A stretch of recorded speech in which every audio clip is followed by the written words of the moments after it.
મિત્રો, ગુજરાતના બધા જ કલાકારો પહોંચ્યા હાઈકોર્ટ. કેમ બધા એક સાથે ગયા હાઈકોર્ટ? શું થઈ છે ઘટના?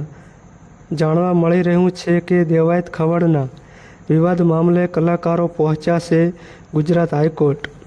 તો મિત્રો, કલાકારોએ શું કરી ત્યાં રજૂઆત? તો નમસ્કાર મિત્રો, સૂત્રો અનુસાર જોઈએ તો કલાકારો હાઈકોર્ટ પર જઈ દેવાયત ખવડના સમર્થનમાં બોલી રહ્યા છે.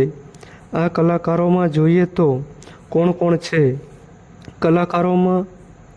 કલાકારો એમાં જોઈએ તો જિગ્નેશ કવિરાજ, કીર્તિદાન ગઢવી, રાજભા ગઢવી, ગીતા રબારી, માયાભાઈ આહિર, કિંજલ દવે, રાકેશ બારોટ, સાગરદાન ગઢવી, ભીખુદાનભાઈ ગઢવી, મુન્નાભાઈ રબારી સહિતના નામી અનામી કલાકારો આવ્યા હતા. તો મિત્રો, આ મોટા કલાકારોએ દેવાયતભાઈ માટે શું નિવેદન આપ્યું છે એ જાણવા માટે વિડીયોમાં છેલ્લે સુધી બન્યા રહેજો.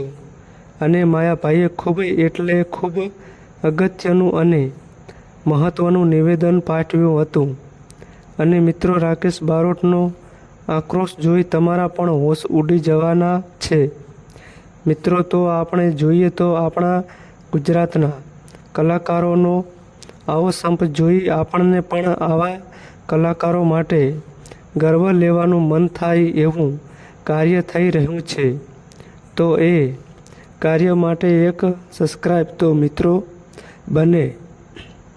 તો મિત્રો, વધુ સમય ન લેતા આપણે ડાયરેક્ટ માયાભાઈનો નિવેદનનો વિડીયો જોઈએ અને જાણીએ કે શું બની છે સમગ્ર ઘટના. અને મિત્રો, આ અમારી માહિતી મીડિયા અને ન્યૂઝ આધારિત છે, એની ખાસ નોંધ લેવી. મિત્રો,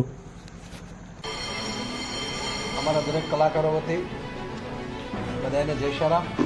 અને આજે આમ ગણીએ તો પહેલીવાર તમામ કલાકારોને એક વિધાનસભામાં આવવાનું આમંત્રણ મળ્યું હોય અને એક સાથે ગુજરાતના તમામ કલાકારો આજે વિધાનસભામાં આમંત્રણ લઈ અને બધા ત્યાં પધાર્યા હોય એવો પહેલીવાર આ મુદ્દો બન્યો છે.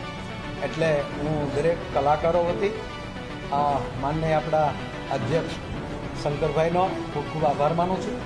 અને જે કાંઈ ગુજરાત રાજ્યમાં